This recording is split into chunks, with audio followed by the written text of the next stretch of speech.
Well, we knew we wanted to have a graphically rich game, but we also knew that the load times for CD-ROMs was a huge problem. So how do you load these graphically rich screens and not have a really long load times for the user? So we figured that if we had a really small sprite-based character, like a character 1 inch to 2 inches tall on screen, that we could sort of preload the screens based on where the character was moving and such, and what direction he was going in.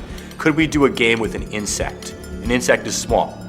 And what would be interesting? And obviously we weren't going to do ladybugs or grasshoppers. We were thinking of things that had some edge to it. Scorpions, although scorpions aren't insects, but spiders. It turned out that we all had some pretty harrowing cockroach stories. The president of Drew Pictures, Drew Huffman, and I both grew up in cockroach-infested households. I lived in New York and in a 2-family house, and at one point in time there were 17 Colombians living above us in a 1-bedroom apartment. So needless to say, it was very noisy up there, but also it was quite squalid, and we had just an incredible cockroach infestation in the house. I mean, I remember routinely waking up at night as a child with cockroaches crawling on my face. They were always in the bathtub, they were always in the kitchen sink, they were in the stove, they were everywhere. I mean, there were just cockroaches all over the place. Drew had several harrowing cockroach stories, but one of the most interesting and hilarious and also disgusting was the fact when he woke up with just an agonizing headache in the middle of the night that he thought was a brain tumor. And he heard this, the way he describes it, like the sound of a kettle drum in his ear. And he was rushed to the hospital by his mother, and in the emergency room they discovered that he had a baby cockroach in his ear. This thing is like microscopically small. It's as big as a pinhead, if you've ever seen a baby cockroach. And this thing was dancing around Drew's eardrum, pounding on it and causing him just great pain. They had to extract this tiny cockroach out of his ear with a crazy forceps or whatever. And we just laughed uproariously at that. And we ran around the table that day, and everyone in the room had some sort of harrowing cockroach story. I think Drew's infestation might have been a little bit worse than ours. He told a story one time about how he went to the beach with his family on a vacation, to get away from it all. And they took all these wonderful snapshots of the family on the beach, and they were really, quaint, and him and his mom and his brother digging sandcastles and the whole thing. And when they developed the film, this crazy thing happened. There were these silhouettes of cockroaches on the photographs themselves, and they were crystal clear. The cockroaches were living inside of his camera. And every single picture had these silhouettes of cockroaches, sort of bordering these shots of like kids with their arms around each other and laughing and grinning. They've got like popsicles in their hands. It really, I don't think people would even believe it if you put that in a movie. And we began to think, what? All people have had encounters with cockroaches. We realized it was like this universal thing, and it did have the edge we were looking for. It did allow us to use the sort of small sprite kind of thing. And also there were these great urban myths that were circulating then, and I guess still now.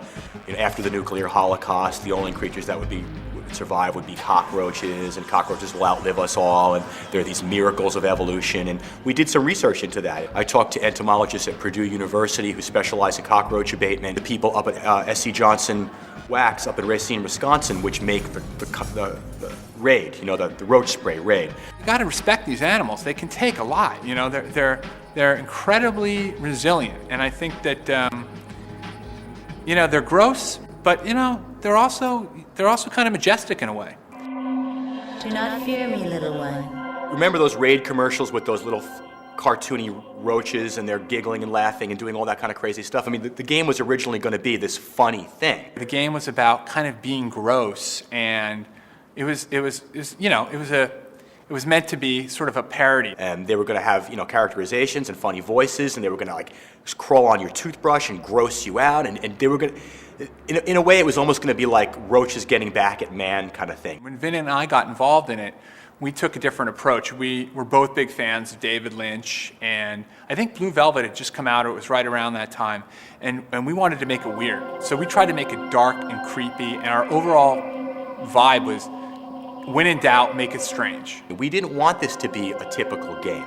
We always wanted to make a game that was a little bit more mature and that conveyed something a little bit more literate than just, killing dragons or smoting monsters or whatever. We're both inspired by Kafka's Metamorphosis, about this guy that through some mysterious circumstance gets changed or transformed into a cockroach. We wanted there to be some sort of classic backstory to the whole game. We tied the cockroach to a guy who gets turned into a cockroach.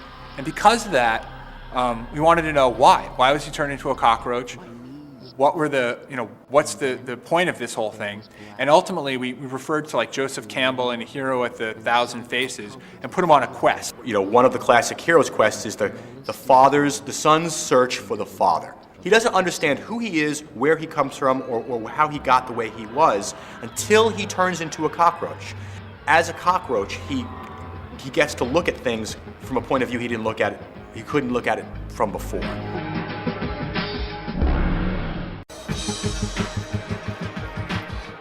We knew we wanted this to be this gritty, dark, edgy, disgusting world, just like a real roach's world. I mean, this was a gross game. Anything that's gross or disgusting has this kind of self-developing notoriety. In the beginning, we got totally caught up in this. One of the first things we thought about was the kitchen of this bar/restaurant, because we worked in a restaurant. One of the hard parts about doing a game in 1995 was that, on a PC especially, was that we were working in a 256 color environment.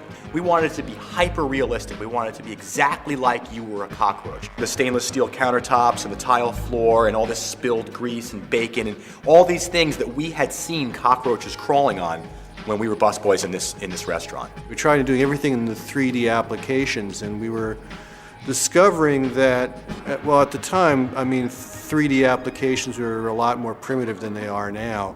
I had a Power Mac 8100 that had 96 megs of RAM, and that was the most RAM anyone had ever heard of in a computer. I think the RAM cost more than the computer cost. We telescoped out our work schedule at that point and figured we would have been done with the show about now. We were never really good at planning things out. Really, our backgrounds were as filmmakers, and we were good at making something visually compelling. We created this little cardboard jig, that was basically a screen. And we would take this jig and we'd move it around and look at things and look at the floor and put it over objects and on countertops, getting on our hands and knees. In fact, getting on our bellies and crawling. Looking at the floor and thinking about how cool it would be to show this, how cool it would be to show that. We call it driving the roach. So rather than sit down and come up with a design document, which you would do today, you would probably spend months and months in development just on creating a design document that would tell the artists and the engineers what to do. We didn't do that. And we test an idea out visually just to see how something would navigate or how something would look, how it would work, how we would light it, how it would play on screen. It's actually a big pain just to develop colors that were kind of close to each other so we could have something that looked good in 256 colors. We wanted the player to be able to explore every square inch of this apartment building, everything, and just explore. Let's let the person go out and explore everything, underneath the rug, underneath the table, under the hot water heater. Every wall, every ceiling, every floor, every table, every chair, everything was going to be navigable. We quickly realized that this was just for two reasons, was just not going to work. First of all, the CD, the artwork would never fit on one CD. We knew we wanted it to be on one CD. It would take forever for us to produce it. And also, it would just be too boring. Navigating across a giant cinder block wall sucks. It's not fun. Vinny and I were looking at the notes that we had early on. We had health meters and we had inventory, and you were going to hook up with other roaches and breed, and there was a lot of asset or resource management in the game. And ultimately what happened was we were essentially a year out and we were still figuring out what the game was, and so we said, let's strip away all that stuff. It's all gone. Phil and I reached the point where we had said, okay, enough's enough. We can spend 6 weeks modeling a stick, or we can just go out down the block and take a picture of one. And that's where the infusion between the 3D and the photographic stuff started developing. This was high concept. We ran out of time, and we decided that, well, he's getting closer to being a real human being. He should have photographic stuff around him to kind of show his journey. Basically, we punted. We came up with the concept of what we called islands of activity. So the gameplay would take place in these little islands, and you would traverse from island to island with your cockroach. So you wouldn't have to go through 30 screens of blank floor to get to the next island. You'd go across 3. So we kind of truncated the world, you know, and took some shortcuts. The whole game takes place in this San Francisco waterfront dingy bar, Eddie Petito's bar. And we locked ourselves in a room for, I don't know how long it was, 2 weeks, a week, I forget. And we just hashed out the whole game. The hallmark of an adventure game is that there's a puzzle. The player has to solve some sort of visual riddle in the game world in order to move on to the next level. We would draw it all out on paper, and sometimes I would make massing models in Swivel. I would just mock up what we thought the room would look like and what you were going to do. We hated the idea of puzzles that were removed from the natural game environment.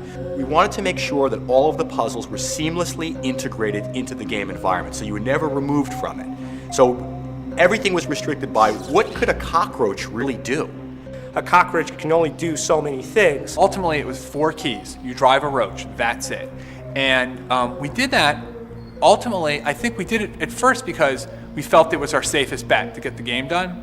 But as a side effect, it allowed us as designers to, it set up a bunch of limitations for us, but that was good because it corralled us to thinking about only like what we could do as a roach. I remember just pulling our hair out trying to think of things that roaches could do.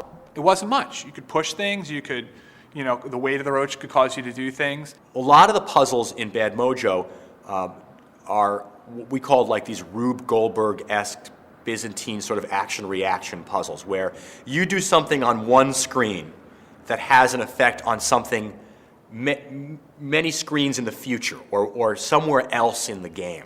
On every level in the game are animals. This guy's house is just filled with critters. There's like slugs, there's mice, there's termites, there's silverfish, there's ants. It's packed full of stuff. And all the animals were in some fashion enchanted, and they had information that they were able to give you, the cockroach, to help you on your journey. Phil and Vinny and I would go and sit down, and Vinny would have written a riddle by this time that was kind of pseudo-poetic, and we would try to fit the assets we had, you know, for instance, vacuum cleaners or rats or cockroaches or whatever, into a kind of a dreamlike, kind of pre-Big Lebowski sort of montage of visual and audio clues. We use movies, clues, written text, objects. In some cases, the player interacts with photographs. And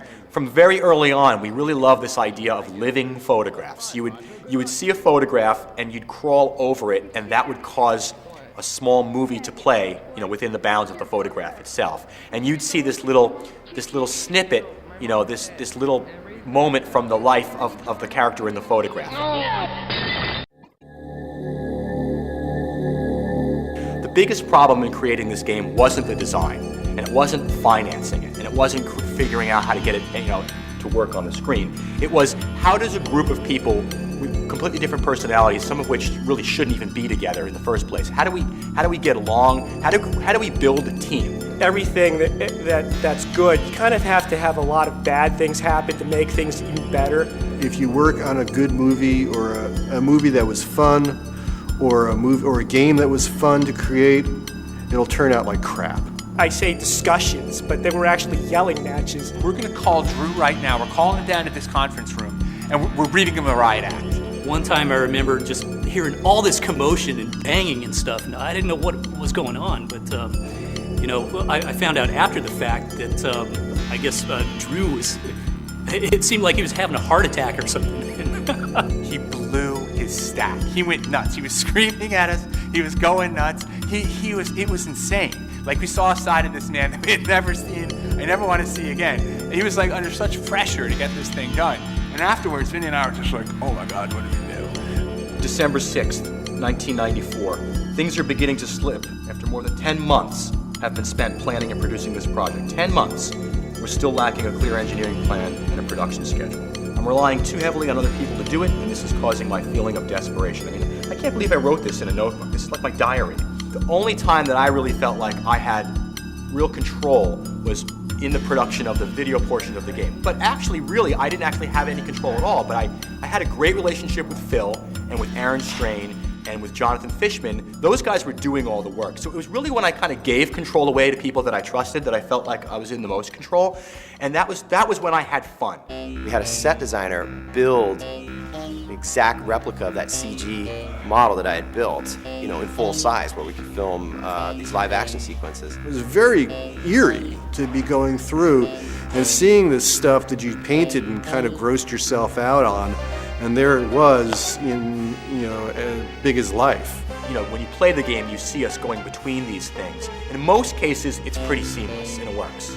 We had these off-angle shots, which were kind of Moses goes to the mountaintop shot, which would tell you where you were in the game. We spent a lot of time taking the textures that we had just created, faux tabletops, 50s matchbooks, bills, eviction notices, and translating them from the game into real tangible objects that the actors could manipulate or act around and things like that. In terms of casting, we got really lucky because, we didn't have any money. We weren't going to go to a traditional casting agency and get real talent. Who is it? We had to rely on local San Francisco theatrical talent that would work for scale. You got some nerve coming up here at this hour. So it was just potluck. Who would walk in the door that we could kind of latch onto and picture as these people? So we had every jamoke from all these theater companies in San Francisco coming in here and auditioning for us, and they were hilarious. Some of these people were just terrible. Or some of them were good stage actors, but just it wasn't going to work for the game.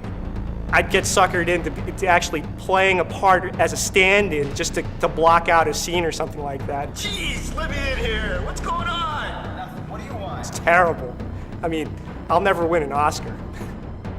We were lucky that we found Michael Summers and Mike Gilliam and Susan Volkin, people who were cheap, who fit the roles well, and who were really easy to work with and took direction with. There's a shadow from your face is falling onto Mike's face, so Try to stay over. No, I don't want you to cheat over too far because then we get to that same problem we had before. Just keep your head back up. I like you guys close together, but just a little bit more, a little bit back. Oh, that's fine. Michael Summers, when he walked in that day, I knew it. I think he was the last guy we saw. He was late for his audition. He was an absolute mess. He was all over the place. Who is it? And he had this just beautiful. We fell in love with him physically. Was he the right guy for the role of Roger Sams? Probably not. If you look at the movies and you look at the way he acts, I mean, he's like this Buster Keaton-esque, Chaplin-esque guy. He's a lot like Jim Carrey, and he bills himself that way. He's a physical, comedic type actor. He's long, he's lanky, he's got these just vivid facial expressions, and when he acts, that's how he acts. His body acts. He moves all over the place. His eyes bug out of his head. His arms, his hands, his shoulders, every part of his body is involved in every one of his scenes. And when you look at the opening movie, we were looking at it last night, we were just laughing hysterically. It's so over the top, which was always our mantra in game production. It was just like over the top, over the top, over the top, because these movies were so small and they were compressed, down to like these blurry little things. We were never sure that the characters' emotions were going to read through. So we always told everyone to just go crazy, go full bore, give it to us all, and it worked, I guess. The space that we were doing the shooting in was really susceptible to a lot of noise. There was a big parking lot outside. We were right by a freeway off-ramp. A lot of good takes got really ruined because of that, unfortunately. Right outside of the room that we were in were the bathrooms. Every time somebody flushed the toilet, the pipes would start knocking. At first, we collected animals on our own. I remember a very early experiment we did with spiders on the blue screen. We found some spiders, brought them into the studio, put them on the blue screen, and I remember the first spider vaporized instantly under the lights. It was just gone in a puff of smoke. We had to adjust the lights and figure that out. And we had like a little piece of glass, and the spider was crawling on the glass. That was not going to work. Filming spiders was just not going to work. If we're going to make a game about cockroaches, we needed to know what cockroaches look like, how they behaved, what they did, and so we had a little zoo at the office. The first place we got animals was the South Carolina Biological Supply Company, which is this wonderful catalog and website where you can buy things for the classroom. And in that catalog was something that just made our eyes light up. There was the Cockroach Kit. Ostensibly, a classroom would study the life cycle of a cockroach, and kids would watch it or whatever. I don't know what the hell this thing would be used for. They would send you 6 cockroaches in a little cup with some paper towels in it. We bought one of these cockroaches kits and created this terrarium of horrors. You'd always keep a little water in the bottom for them to drink, and then they ate dog food. So I had this bag of dog food, and every week I'd put a little more dog food in there. And we'd get to watch them. You know, we'd get to watch them live and eat and multiply. It got gross in a hurry. We must have had 2,000 cockroaches in this little aquarium that was sealed on top. We'd point out the little pregnant ones, and we'd see the little egg sacs, and we'd watch them hatch and these babies, and then it was amazing. Just a squalid, horrible environment. I needed to clean out this cage and get the dead ones out and clean the, roach poo out of it and everything. So if you open it up, they all run out. So what I figured out is if I took the little terrarium and stuck it in the freezer for about 15, 20 minutes, all the live ones would all hide and huddle into these wooden slats and start moving really slow and protect themselves. Then I'd go up to, go out to the street, out to a garbage can, and I could shake out all the dead ones and hose out the little bottom of the terrarium and put them back in. So I did this for like a year, and they just wouldn't stop, living. And we had these cockroaches in there that we would study. The artist would sit there, look at the cage, look at how the roach moves, look at the sheen on the back of the roach's, carapace and stuff, and we'd watch the roach move and how it would tip and roll. And I mean, that's how we got the roach to look the way it looked, was, with these Carolina biological cockroaches. They gave me some mice to play with, basically. So I brought my remote recorder over there and tried to get sound out of one mouse. And it took some coaxing, but I was able to get some squeaks. I did not want there to be this stiff-looking rubber rat. Didn't want to make a rat in 3D. At the time, you couldn't do fur or hair in 3D. It just wasn't doable. And it had to be hyper-realistic. So I knew that we would have to get a live rat.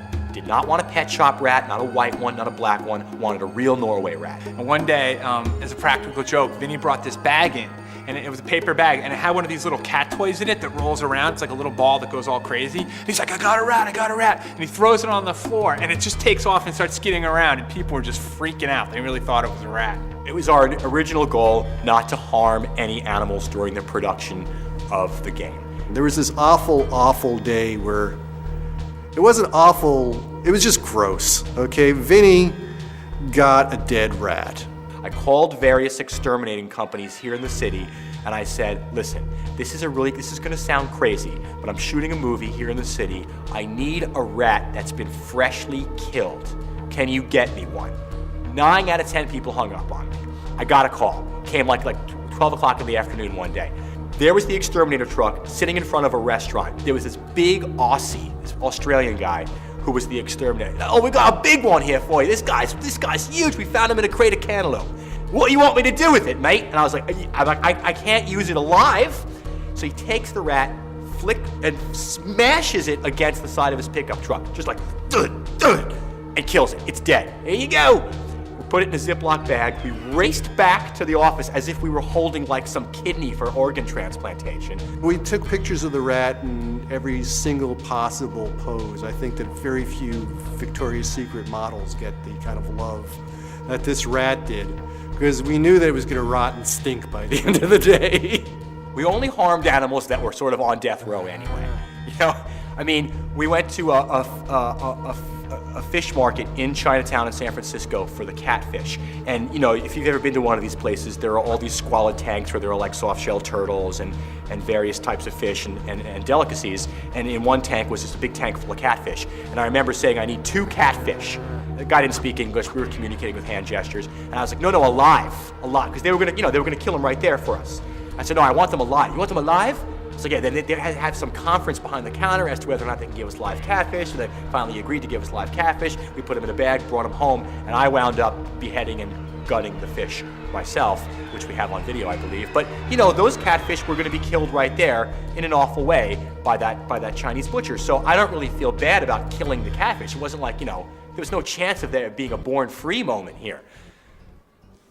So we had a cat trainer come in, and she brought 3 cats with her in cages, and we would evaluate the cats that day to find out which cat was behaving, well enough to actually work that day, because they get all moody, they're insane, they're cats. And they don't feed these things, the day before the shoot, and they perform based on reward. They love these little chunks of smoked turkey, and that's how they do their little things. And it was a huge deal. We paid more attention to this cat and the various issues revolving around this cat than any other talent-related issue.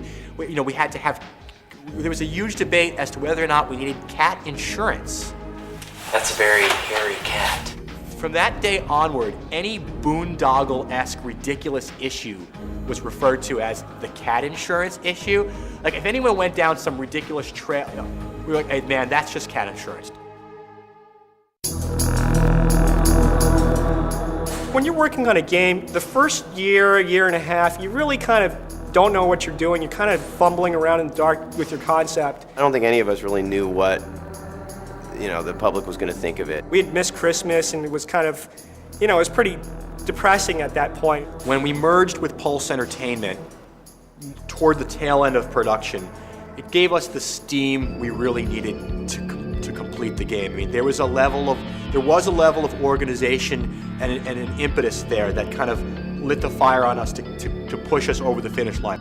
When we finally shipped the game in January, that was like the greatest thing, because I'd just gotten physical a couple of months ago, and my blood pressure was extraordinarily high.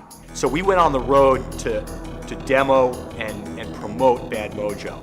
Whenever we would go to trade shows, we'd take a jar of roaches with us. We had a pickle jar with 2 Madagascar hissing cockroaches in it. And these things, they're gigantic. They're like this big, and they hiss, and they're pretty ugly.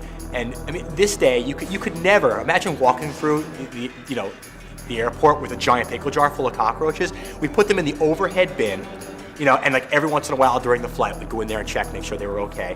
It would repel people. Some people would just see it and they would run away in fear, but it would draw other people in. And it was a great conversation piece. We were in a hotel in Chicago, and the cockroaches escaped the jar. And they ran off somewhere, and we couldn't find them. And we were just imagine the next person who comes into this hotel room and finds 2 gigantic Madagascar cockroaches. We turned that hotel room upside down. We were panicking, but we found them. The 2 cockroaches had wedged their way into a little fold in the shower curtain, and we found them in there. It was hilarious. When we first started out, I couldn't see this thing winning an award, because I was like, oh my God, in the thick of it, it was really dark, and I couldn't see my way out of the tunnel. The game sold a lot of copies, I believe over 1 million copies. I couldn't believe how many awards we actually won. We got a lot of Envision awards for the writing, for the art direction. I mean, it was just a fabulous looking game. In 1995 with 8-bit color, I mean, it was just incredible. We were on TV, that was really cool. How'd you like to wake up one morning to find out that you'd been turned into a cockroach? Something crazy happened when I looked at that necklace. That's what happens to Roger Sams in Pulse Entertainment's Bad Mojo, priced at $59.95. You play the nasty character at the heart of this grotesque but engrossing new computer game. And this is also you, the roach Rogers turned into. You'll be living life as a cockroach until you figure out a way to change yourself back into a man. Maybe you like the cockroach idea, Some okay? people like Which is it. fine. We won't think bad of you if you do. Very funky, very addictive, not for the squeamish. The people in charge of the company gave us freedom to do, whatever we want, and I think it shows in the end product of the game. You don't see a lot of games like that anymore. There's a real formula to games now. There are these first-person shooters, there are these fighting games, these RPGs, but you just don't see anything that sort of out there and bizarre. I mean, I can compare it to an independent film or something like that. That's kind of what it reminds me of. It's like sort of the Being John Malkovich. We're actually in the Macworld Game Hall of Fame. We won an MVP award from PC Magazine. We developed a French and a German version as well as Japanese version. So we would go into the recording studio and we'd actually look at these actors and direct them to do basically the same video with Roger and Eddie. It was just hilarious to hear them speaking in long German words in a movie that we'd seen 1,000 times. The sync is kind of there, kind of not. You know, you can't look at a Caucasian person speaking Japanese and think, wow, this is great stuff. Wasn't rocket science, okay? It was just us having fun when we were working 12-hour days and we were totally burnt out and goofy. It was a close-knit bunch. I mean, we all had our roles, and they were very defined, you know. I think one of the greatest things about doing this game was all the relationships I developed. Thinking back on the whole production environment, it's a fun time that I you know, you don't run into a group like that very often, you know. And in my work later, you know, I haven't been that close with other people that I've worked with. It was a really cool, you know, old warehouse building that we worked in San Francisco with, you know, old friends that I've known for a long time. Working with Drew and Phil and Vinny was like the best opportunity I could have. At the end of the game, I had this terrarium where it must have had like hundreds of thousands of roaches. I mean, it was pretty big. It started with 12, and it was sort of, I didn't really know what to do with it. It was like, God, you know, if I took this thing and just opened it up in the basement of some building, I could, you know, condemn a friggin' building, you know? So, didn't want to do that. So what I ended up doing was what we call the Rhodes Genocide. I took an entire can of Raid and just sprayed the entire can of Raid into this terrarium and then just duct taped the whole thing closed and stuck it in a dumpster. And what else are you going to do with, you know, 100,000 cockroaches? I would really like to actually work on another game, like another version of Bad Mojo, and just kind of bring the band back together.